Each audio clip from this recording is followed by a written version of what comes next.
This is a read-along of the Get Along Gang and the New Neighbor. If you enjoy this read-along, make sure to give a like, comment, and subscribe for more Bookish vids and other videos here on the channel. But for now, let's get started with the Get Along Gang and the New Neighbor.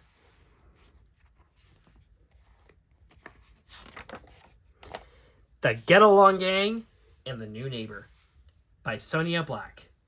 Interior illustrations by David Gons. One crisp Monday morning in autumn, the Get Along Gang hurried down the road to school. One member of the gang, Rudyard Lion, dragged behind the others. Montgomery Moose slicked back over his shoulder and called to Rudyard. "Come on," said Montgomery. "We're late." Rudyard Lion had lived in Green Meadow for only a few weeks. He was a visiting student from another country, a country far, far away. Rudyard liked Green Meadow and his new friends, but he was homesick. Rudyard was living at Montgomery's house, so Montgomery knew when Rudyard was feeling sad. "It's his birthday next Saturday," said Montgomery. "He's never been away from home before on his birthday." "I know what we can do to make him feel better," said Dotty Dog. "I'll tell everyone at recess." At recess, the gang got together to hear Dotty's idea. "On Saturday," she said, "we'll have a birthday party for Rudyard at the clubhouse. But don't tell him. It will be a surprise." Just then, Bingo Beaver saw Rudyard at the school. "Shh," he said. "Rudyard's coming." "Hello," said Rudyard in a quiet voice. "May I join you?" "Sorry," said Bingo, dashing off. "Gotta see the teacher." "Bye, Rudyard," said Wilma Lamb. "I have to show Lolly my new hair ribbons." The gang disappeared. Rudyard was all by himself. All week long, the gang was busy planning the surprise party. On Friday afternoon, Lolly Squirrel and several others met in Hoofnagel's ice cream emporium. "Let's go to the sweets factory tomorrow morning," said Lolly. "My father said he will let us fill up one bag with candies for the party." Lolly's father owned the sweets factory in Green Meadow. When the gang saw Rudyard coming into Hoofnagel's, they left in a hurry. "Bye, Rudyard," said Wilma Lamb. "I have to go home and wash my hair." "We have to help her," said Rocco Rabbit. "Bye, Rudyard." Rudyard shook his head sadly as the gang rushed past him. He was alone again. Finally, it was Saturday, the day of the party. That morning, Lolly, Bingo, and Rocco met at the sweets factory. They filled a bag with taffy apples, candy corn, and chocolates. Then they carried the bag to the clubhouse. Bernice Bear baked a birthday cake. Wilma went to Bernice's home to help. Bernice stirred the batter while Wilma admired herself in a shiny cake pan. The rest of the gang decorated the clubhouse. The Get Along Gang's clubhouse was a little red caboose. "I hope Rudyard doesn't decide to come now," said Breaker Turtle. "He'll spoil everything."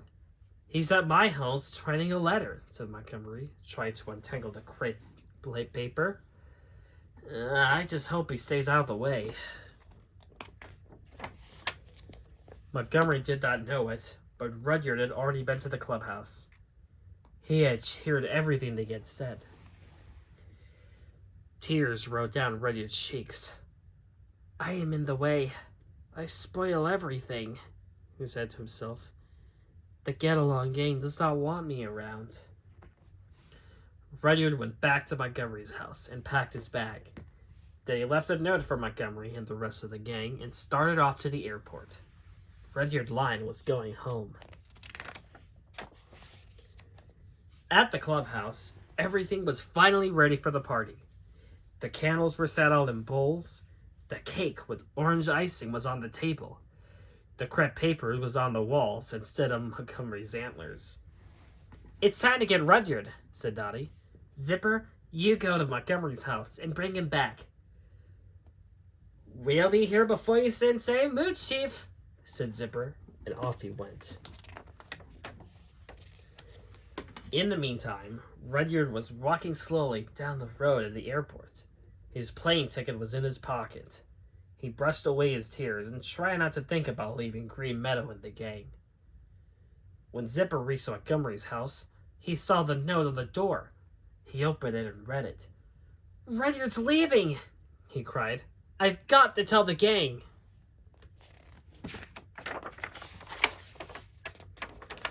Outside the clubhouse, Montgomery read the note out loud. "Dear friends," he said. Then he added, "That's how Rudyard begins." "Montgomery, hurry and read the note," said Dottie impatiently. Montgomery read on. "I am sorry I was in the way. I do not want to spoil things for you, so I am going home. Love, Rudyard." "Oh no," said Dottie. "Rudyard's got it all wrong. He thinks we don't like him. Come on, everybody. We have to stop him from leaving." "Hold it," said Montgomery calmly. "We need a plan. I suggest that Dottie, Zipper, Bingo, and I go to the airport. That's probably where Rudyard's heading. The others should stay here in case he changes his mind and come back. Breaker, you cover my house in case he goes there." Zipper and Bingo jumped on a scooter. Dottie put on her roller skates, and Montgomery grabbed his skateboard. "We'll head for town, then out to the airport," said Dottie. "Let's go, like gangbusters." There was a traffic jam on Main Street. "Oh my gosh," sounded Zipper. "What'll we do now? We won't get to the airport in time." "I think I can get Officer Growler to help us," said Montgomery. "Let me talk to him." Montgomery quickly explained the plan to Officer Growler when they needed his help. Officer Growler piled the gang into his police van, turned on the siren, and sped out to the airport. Officer Growler let the gang out in front of the airport terminal. Dottie and the others rushed in, while Montgomery thanked Officer Growler. They found Rudyard as he was checking his bag. "Rudyard, don't go," Dottie begged. "Please come back. We'll explain everything." The gang dragged Rudyard away from the check-in counter and got out of the terminal. Rudyard was not sure what was happening, but he was very glad to see his friends. At the clubhouse, Bernice was the first to see Rudyard and the others coming. "They found him," she said. "Shh! Everybody be quiet. Here they come!" When Rudyard walked into the clubhouse, everyone shouted, "Surprise! Happy birthday, Rudyard!" For the first time in a long time, Rudyard smiled. The gang sang happy birthday and told Rudyard to make a wish before he blew out the candles on his cake.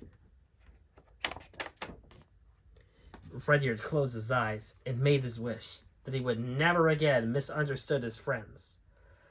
And he wished that he would be one of the gang for a long, long time. Rudyard opened his eyes, took a deep breath, and blew out every candle. Rudyard's wish was going to come true. Thanks for watching.